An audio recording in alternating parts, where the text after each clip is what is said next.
So here's the boiler with the valves here for each one of the zones. Just open the box there where those wires were. I wanted to understand how they are.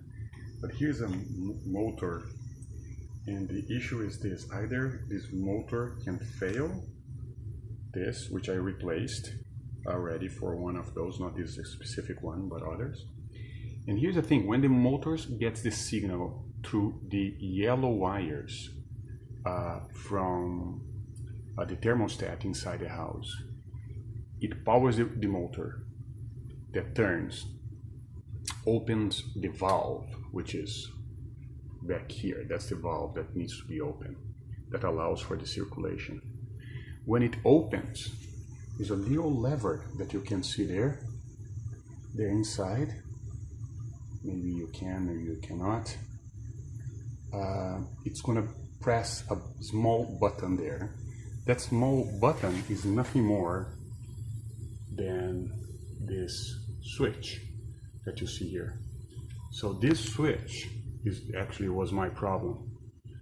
It was not working, so the lever would press it here, and this, through those red wires, would give the sign for the boiler to start, to call for heat if necessary. So now this is disassembled. I took the head off. The head is, this whole piece here is called the head. You can see that the motor is turning because the lever mechanism that would make it stop is not attached, so it keeps turning. That's fine. The problem is the boiler was off, so I'm gonna take this off. You heard the boiler shutting down. It is shutting down right now. And what you're gonna see, and that was the problem.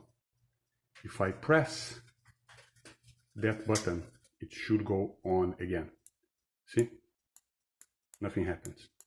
So that's it. That's the switch. That's the problem. I'll try to replace it. I'll put a note on this video stating if I was able to replace only the switch and not the whole head, which you can see here.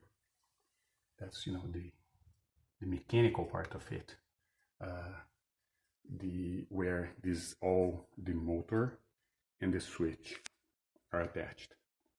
So that's it. So that's another potential source of trouble for you not getting heat in one of your zones. That's it.